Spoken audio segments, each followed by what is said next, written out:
All right, we got week one of the DGVPT, the Discmania Mystery Hunt. So we have a 4-week event here. This would be week number one with Discmania bag only. So here we are, hole 1, K-Hope Backwoods. The DD1 is the skip driver that they give us. So I just kind of power it down and throw it right down the middle. I know that it's not going to fade much, but I'm just looking for either a long putt like I got here or a short throw in.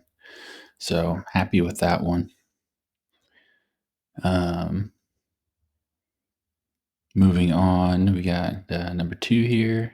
I know that I have to put a ton of hyzer on this thing, and it just seems like I can never do it. It took me a long time to figure out this DD1.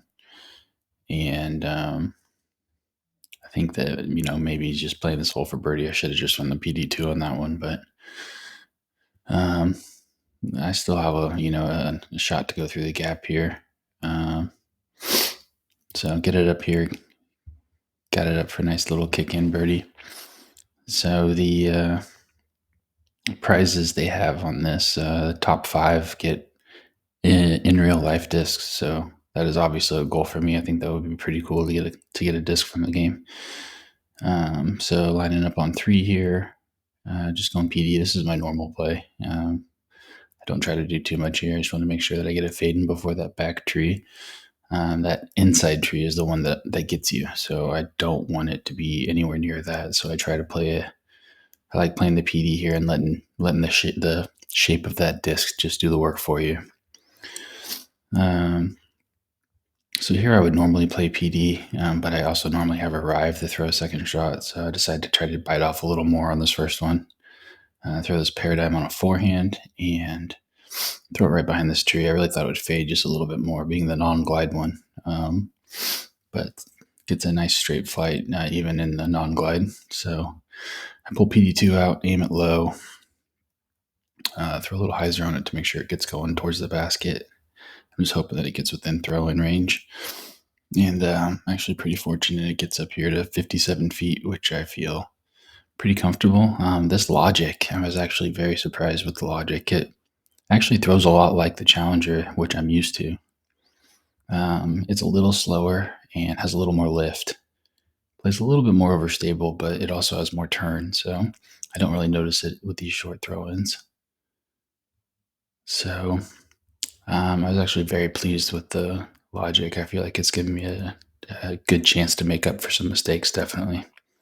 So here on 5, just throwing, I powered that down a little bit, trying to get it to fade over there, and it hung out a little bit and caught that rock, but downhill, 49 feet, it's going to make it there. So I just do a normal aim on a putt and let her rip.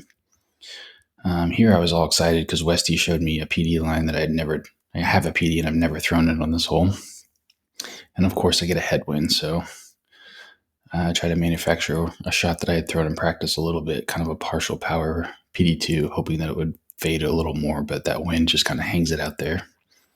So I leave myself with this bush in the way. 60 feet's a little far to do around the world, so I decide to go through the bush. So I make sure I see the basket and get the chevron bottom chevron, the top of it up in line with that band. Give it that middle of the disc on the second Wi-Fi band is my go-to power to blast through a bush. So that worked out really well for me, and I feel like a bullet was dodged there for sure. So moving on, just PD around the corner on this one. I've been throwing Sampo up the middle so much that I haven't thrown the shot in a long time, so I actually had to go practice it a little bit. But that got up there, no issues. It really is a good disc for this hole. I should probably throw that shot more often. So things are going pretty well. On to number 8.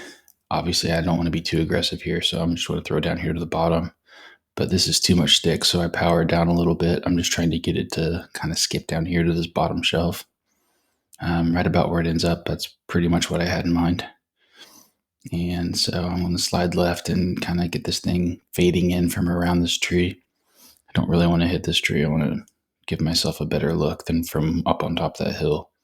But it actually chases quite a bit past the basket with yet another 49-footer. So I know that this logic puts a lot or throws a lot like my Challenger, but It's these like right on the edge of putt ones that I really don't like throwing because the lift really plays havoc with it. So I knew that this one lifts more than my Challenger, so I'm putting everything that I can. So last hole on 9, did the little practice with Aaron in his live stream. So I actually worked this shot out a little bit, aiming left of those trees, and with a full thing hyzer, was pretty safe every time I threw it. So that actually turned out really great. So I was very pleased to make it through KO backwoods clean. And yeah, it was really pretty stress free. Nothing really getting on the nerves too much there. So on to the next round, which is going to be Highlanders Ridge. I got one here. I really wanted to throw the instinct on this hole, but I just couldn't get the distance that I wanted to get it consistently down there. I think I'd have to throw it backhand to do that. So what I ended up deciding to do was just partial the PD and get it skipping down this hill. It hits that rock, which leaves me in a really good spot. If it doesn't hit that rock, it was hitting the back wall. So I felt pretty safe doing that. But that's a good start there. 2 is always the luck of the draw type hole. Normally I use my non-glide PD. Glide PD is just too much. In this wind, I give it a little more than I was doing in practice, but I was doing like second Wi-Fi. I'm just trying to get it to skip up and hit the rock right about there, which puts it chain height. So pretty good shot there. It had a chance to go in, just didn't quite get the right kick. So kick in another birdie and things are going too smoothly. So enter hole 3. And I didn't really practice this hole that much. I just knew that this PD2 flies a lot like my Defender, my light glide Defender. So I decided to play a shot a lot like my Defender. And what I failed to realize was that this thing just doesn't have the same turn. So it never did turn out enough to get away from those branches. And it kicks straight down out of bounds. So I'm left 308 uphill. So I'm thinking MD1 is going to go about 250, and I wanted to stay short of that creek, so 236 is perfect. Leaves me 70 feet up this hill. I'm feeling pretty confident from that range with logic, so I was able to save the par. So a little bit of damage control there, but could have been a lot worse. This wind looks really good to me, so I'm thinking this thing's like my Defender, so I'm going to throw it, and it just, especially with that wind, I really thought it would go left, and it just really didn't. So I get a lucky skip off the top there, thinking I got away with it, but it stuffs into the bank, rolls back into the water, and I am back-to-back holes in the water. So the wheels start to come off a little bit here, but I go ahead and get up and down with the instinct here and just set my sights on hole 5, which has been a great hole for me last couple seasons. I really figured this one out. Just try to get something to skip up here. Obviously that's tough with this disc because I don't know it, and that's just the hardest time throwing it online. But I finally get it online, and it dead skips, so I don't get my chance to throw this one in. So I'm just throwing up here to the top, take my birdie. Ends up getting back in this little hole in the back here, but leaves me 27 feet. No issues from there. So on to hole 6. This was another one that was a little weird because I'm definitely not used to throwing a glide here, so I'm going to take some power off, and I'm aiming out to the left to try to counteract the amount of fade that's going to come just from, you don't throw very hard, and it gets the fade happening so much quicker. That wind really sent it to the right, but I got lucky and hung up on that rock there, kept me from going out of bounds and left me with an easy putt. So a little fortunate on that one. Praying for not a huge wind. This hole gets made so much more complicated with the big wind, so to have no wind is a blessing on this one. Just throw a normal PD line here, get it to skip up, catches edge and freaks me out a little bit, but I get a friendly roll that hits that rock. If that would have missed that and started down the hill, it probably wouldn't have stopped, and really would have irritated me. So here, got a big wind on 8 that kind of takes my eagle dreams out. So just looking for the bird on this one. So I know that this is going to go pretty straight in this wind. It's going to struggle to fight this disc. While it does fade, it doesn't have a ton of fade in the actual values. It's actually got the same stats as the general. So it goes left, but it goes left because there's no turn. So it doesn't really fight into that wind like you would think it would. It just stays relatively straight. So I throw that MD1 up there like it's my sticky core, and of course it's not my sticky core, so it kind of bounces down a little bit. And I had mentioned, especially with 4-wind, I'm not interested in throwing that. So I take my chances aiming off the basket and letting the wind carry that back in, and got away with it. So just trying to get out of this place. It's blowing again here on 9. I just want to get in the house with a 7 under at this point. So once again, I'm going to have to partial power. So I think I learned my lesson, and I aim way left, and the wind just takes it. But I get the luckiest kick up here onto the top. So that could have been a lot worse. Could have hit that thing and rolled back down and kind of pinched me off. I noticed something off in the distance there, and I start looking at it, and I'm like, what the heck is that? And I realized it's an Easter egg that I found a while ago. I just forgot that it was over there. So there's my ADD at work. I get completely distracted by a random thing over there on the hill. But go ahead and tap out, get my 7 under, and I just pretty much count myself lucky with 2 water shots and getting a 7 under. I'll take it. So on to Oak Hill. Goal here on the Oak Hill, obviously go clean. These discs should be able to do it as long as the winds aren't too crazy. 16 under would be the goal. So I know I got to put some hyzer on this thing because it's just been going too straight for me. And then, of course, it gets too much hyzer. So I'm just really puzzled by this disc. I can't figure it out.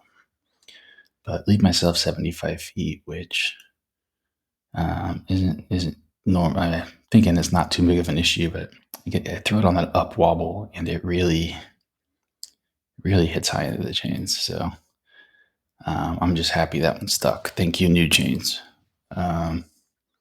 On to number 2. I want no part of this. Without a roll disc, I am not interested, and the roll instinct is not long enough to hold this one. So I'm not going to throw a glide PD at it and let it go all the way down the hill. It's just asking for a par or worse even. So I will not go for that one. So here we go with the 3-wind. I don't really know how to throw this, so I kind of aim it on a similar line to what I would my paradigm, and it actually comes out on a really good line. So that got me thinking, like, maybe I should just treat this thing like it's my paradigm. And that was a big turning point for me here, because I went from not feeling confident in that disc at all to actually starting to throw some good shots with it. So that was what worked for me, at least. Treat it like a paradigm. If you guys throw a paradigm, maybe this disc flies kind of similar to it. I know that the numbers are different. It does get more turn if you aim lower, but I'm testing that theory out here, kind of aiming up where I would aim a paradigm if I were to throw it on this hole, and get a pretty good result. So this one chases up here pretty close to where I should have no issues. 69 feet.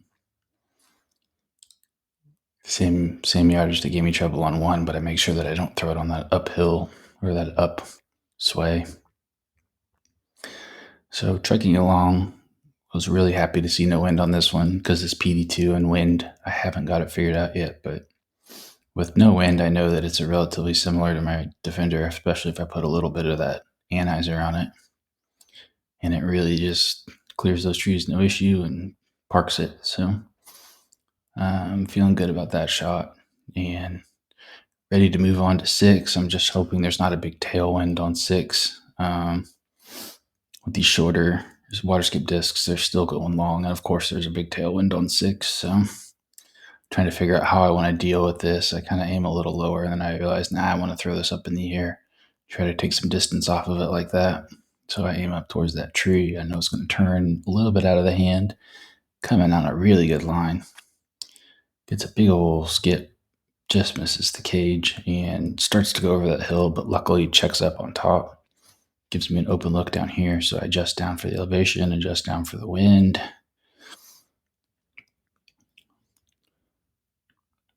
Throw it plenty hard to make sure it lifts up into the chains. And on to 7. 7, I'm just going PD on this one. It's a good wind for it, so I'm going to aim a little high. I'm going to put a little ante on it and let that wind take it towards the top of this hill. My goal is to land pretty close to the edge, which I do. Get a weird skip, but so close to the edge it still gets all the way down there. So that leaves myself in an easy putting range. So that wind was definitely a blessing.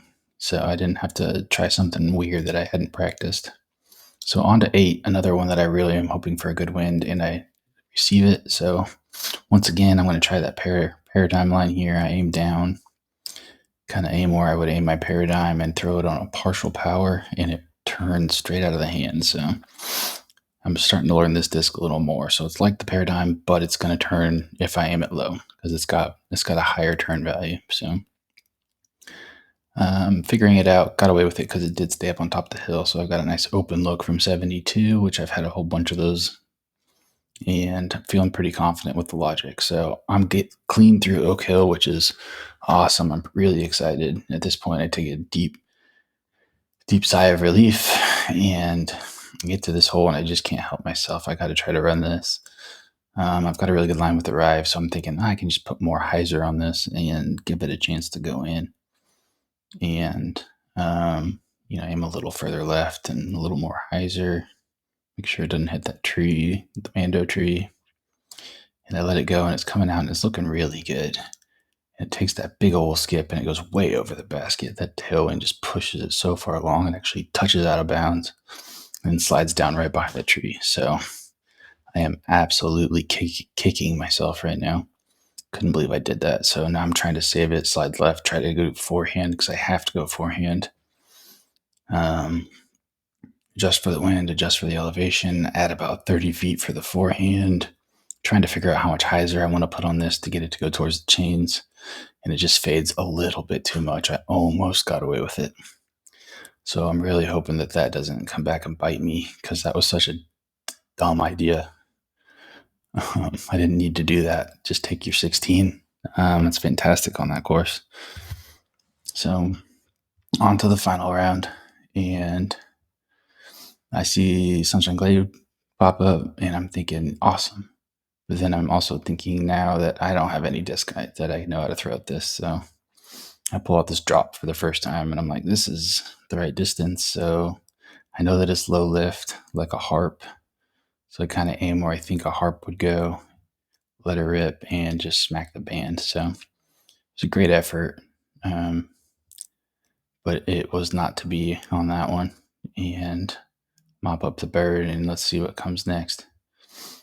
I don't know if fan favorites is a global Discord layout that I could see what holes were to be played, but I didn't look if there was a guide. So I see KP2 pop up, and I immediately think this is a perfect paradigm wind to go backdoor. So I throw it just like I would my paradigm. It goes exactly like where my paradigm would go, just takes a bad skip, but it does get inbounds. So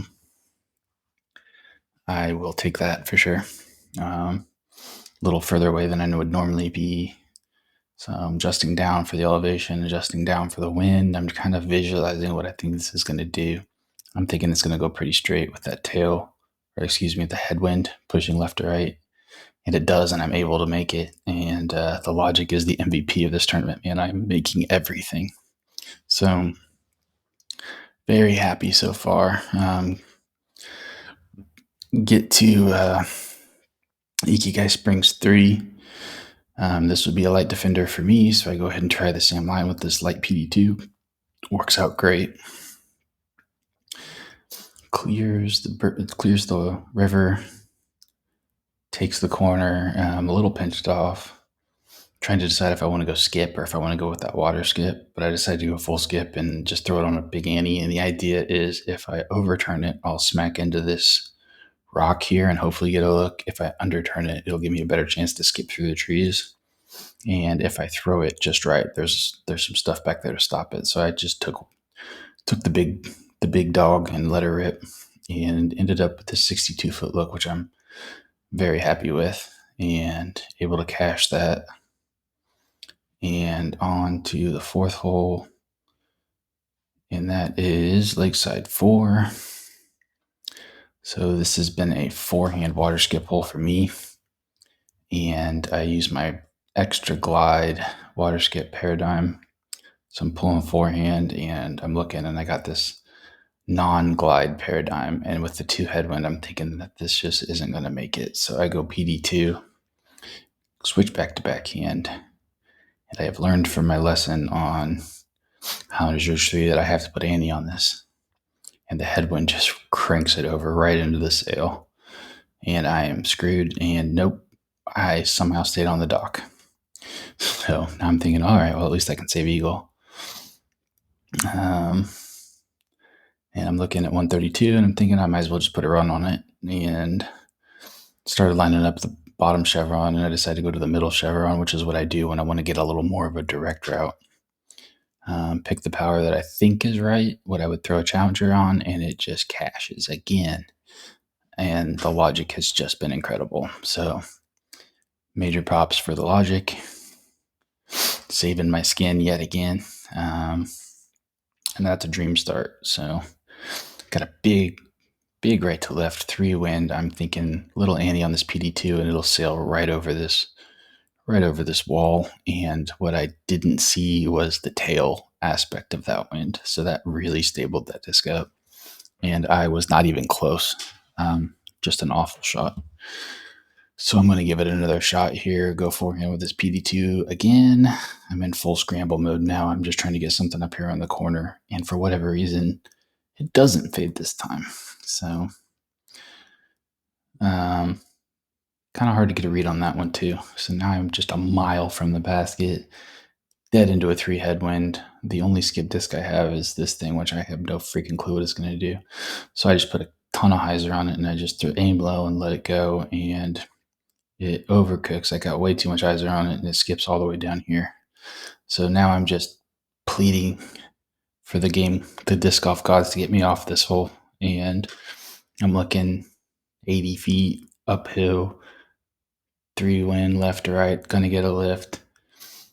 Just please hit chains, and it does, thank God. And I get out with a par, and and I know that I had such a great start that par is not really going to kill me. So it's stung a little bit, but I'm on to the next one. So normally I would go to that gap that I start on and throw a skip, a sampo, but not having that and knowing that PD isn't quite enough, I decided to go to the left gap, let this paradigm turn through it, and I get all the way down here, and it leaves me where I would normally throw my water skip general, and I know that this is the same distance, and it's the same.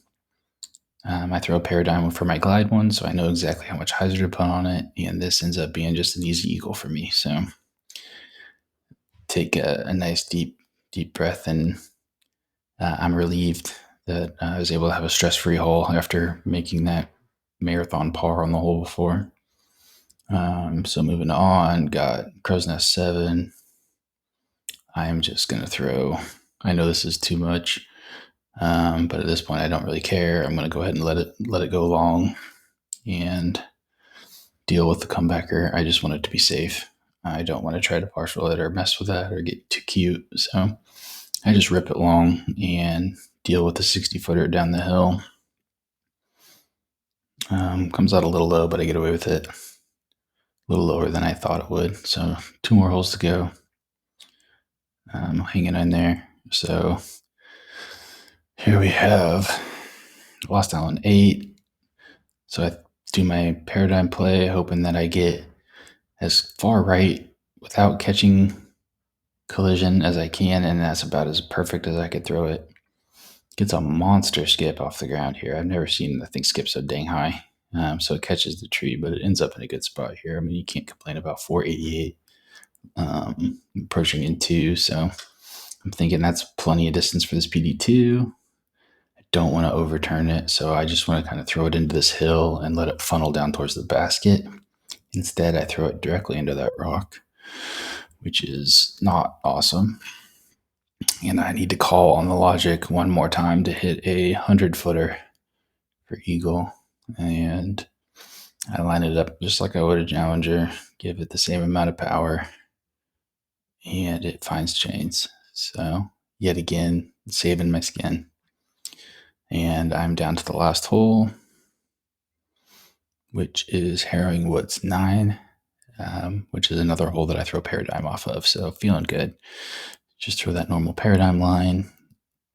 It comes out and it turns more than my Paradigm would, so it freaks me out because I got a little close to that tree, but ends up fading back, getting a decent skip, and I'm down here in a good position to where I would normally throw a sticky PD, but all I have is this glide, so in hindsight, I should have gone to the right of that tree, but instead I go to the left. Aim really high to try to take some distance off of it, and it actually just ends up making it fade more. So it kicks into these trees. I should have gone to the right gap. It would have been a lot better shot, but luckily I'm in between the trees to where I don't have collision, so it leaves me with this 78-footer down the hill to wrap this week up, and a really awesome 17 under. I mean, I am not complaining about 17 under on this layout. So very excited. Check the scoreboard and tied for second, which is an awesome result week one. Don't need to go out and win every week. My goal is top 5. So I feel like this strong of a start really puts me in a position to try to play a little safer. I took some chances this week that maybe I won't in future rounds because I got this good round in here, so I have a little bit of breathing room. So yeah, looking forward to the rest of this event, and hopefully you guys enjoyed that round. Thanks.